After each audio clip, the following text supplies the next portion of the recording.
নমস্কার। আজকে আলোচনা করব মাসিক রাশিফলের কিছুটা এক্সট্রা সংযোজন নিয়ে। এক্সট্রা সংযোজন বলতে এই প্রোগ্রামটা আমি দীর্ঘদিন ধরে আপনাদের প্রেজেন্ট করছি, আপনারা তার জন্য খুব উপকৃত হচ্ছে, অনেকে আমাকে হোয়াটসঅ্যাপ মেসেজও করছেন, যা আমিও এর জন্য খুব আনন্দিত আপ্লুত যে পরের মাসের অনেকটা আপনারা এক্সট্রা পেয়ে যাচ্ছেন। তো এই মাসেও তার অন্যথা নয়, এই মাসটা হচ্ছে মার্চ মাস। মার্চ মাসের 10th মার্চ থেকে up to 10th April. 10th March থেকে 10th এপ্রিল আপনাদের কেমন যাবে? তার কিছুদিন পরে আবার নববর্ষ পড়ে যাচ্ছে, অর্থাৎ নতুন বছর। সুতরাং প্রথমেই বলি সূর্যের গোচর নিয়ে।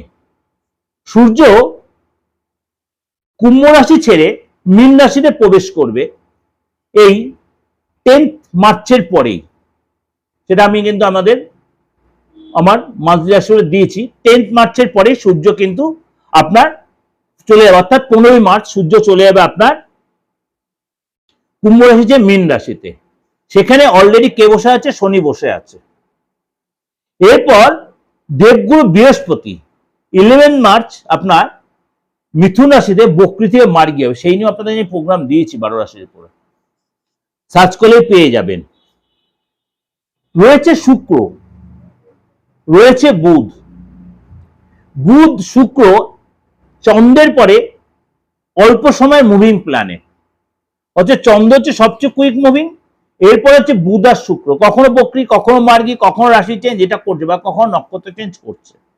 তার এফেক্টটা কিন্তু আপনার 12 রাশির উপরে কিন্তু এফেক্ট হচ্ছে। সেই 12 রাশির এফেক্টটাও কিন্তু আপনার ক্ষেত্রেও প্রভাব বিস্তার করবে। তাহলে চলুন আলোচনা করি। এই যে মেজর 4টি গ্রহ বললাম, অর্থাৎ সূর্য, বুধ, শুক্র এবং শনিদেব, ন্যায়াধিপতি শনি, কর্মের ফলদাতা শনি, সেও অস্ত যাবে আগামী 40 দিন, অর্থাৎ 13ই মার্চ। সেই প্রোগ্রাম আপনাদের যে প্রেজেন্টেশন করেছি অলরেডি, আপনারা সেটা দেখেছেন বা অনেক কিছু উপলব্ধি করেছেন।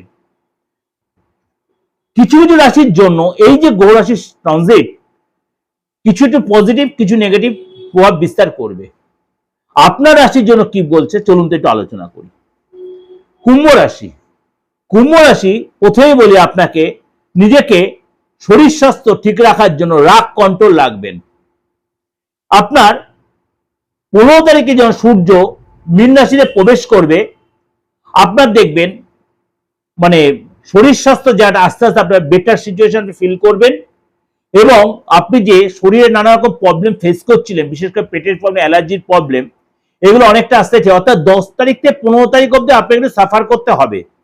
15 তারিখের পর থেকে আপ টু আপনার 10th এপ্রিল আপনার জন্য কিন্তু শরীরটা আস্তে আস্তে বেটার হবে। কিন্তু আপনার খাওয়া দাওয়া প্রতি কন্ট্রোল রাখতে হবে। আপনার রাস্তায় চলাফেরাতে কন্ট্রোল রাখতে, বেশি রাত যাওয়া চলবে না, ঘুমটা আপনার দরকার হবে। আর্থিক জায়গাটা আপনাকে বলি প্রথমেই, অর্থ কিন্তু আপনার বেহিসাবি খরচ হয়ে যাচ্ছে। 10th to 15th সেটা কিন্তু আপনার তাও হবে, আপনার জন্য, ফ্যামিলির জন্য বলুন, আপনার আপনজনের জন্য বলুন, আপনার পার্টনারের জন্য বলুন, আপনার আদার্স কোনো আপনাদের বেহিসাবি খরচ হয়ে যাচ্ছে। আপনি ইনকামের চেয়ে খরচটা বেশি হয়ে যাচ্ছে কুম্ভ রাশির লোকেদের। এটা কিন্তু আপনাকে চাপে রাখছে। হওয়া কাজ বিগড়ে যাচ্ছিল এতদিন, কিন্তু 10 তারিখের পর থেকে আপ টু 15 থেকে এই একটা ফ্যাক্টর চলবে আপ টু 15 মার্চ। 15 মার্চের পর থেকে সূর্য গ্রহ যখন তার সিচুয়েশন চেঞ্জ করে শনির কাছে যাবে, তখন কিছু কিছু জায়গায় আপনি একটু স্টেবল করবেন, বা 13ই মার্চ যে শনি যখন অস্ত যাবে কিছু কিছু জায়গায় আপনার স্টেবল। কিন্তু বি কেয়ারফুল, আপনাকে কিন্তু অর্থ ইনভেস্ট করে সচেতন থাকবেন। আপনার অর্থ আসবে, আপনি যতটা এক্সপেক্ট করছেন ততটা আপনি নাও পেতে পারেন, যতটা আপনি এক্সপেক্ট করেন ততটা আপনি নাও পেন, কিন্তু আপনাকে অর্থ আসবে। আপনার চলে আসে আপনার চাকরির জায়গাটা কিন্তু আপনার পদলাভ হবে 15 তারিখের পর থেকে। ছোট ছোট কোনো চেঞ্জ, আপনি কর্মসূচিতে ট্রাভেল করতে পারেন, নতুন কোনো প্রজেক্ট বা নতুন কোনো সাইট পেতে পারেন, নতুন শেখার ইচ্ছা হবে। কিন্তু আপনাকে একটা কথা, ধীর স্থির হবেন, তাড়াহুড়া করবেন না, মুখের ভাষা ঠিক রাখবেন। ব্যবসা জায়গাটা বলি, আপনি এই সময় কিন্তু সরকারি কাজ যারা করছেন বা সরকারের কোনো কর্মের সাথে জড়িত আছেন, বা আপনি কোনো সরকারি কোনো দপ্তরে বারবার যাতায়াত করতে হচ্ছে, 10 তারিখ থেকে 15 তারিখ আপনাকে কিন্তু একটু সতর্ক থাকতে হবে। 10 তারিখ থেকে 15 তারিখ অব্দি আপনার 15 তারিখের পথে সূর্যগ্রহ যখন ট্রানজিট করবে শনি, মানে শনির সাথে যখন জুতি তৈরি করবে, তখনও আপনার সতর্ক থাকতে হবে ব্যবসার জায়গাটায়।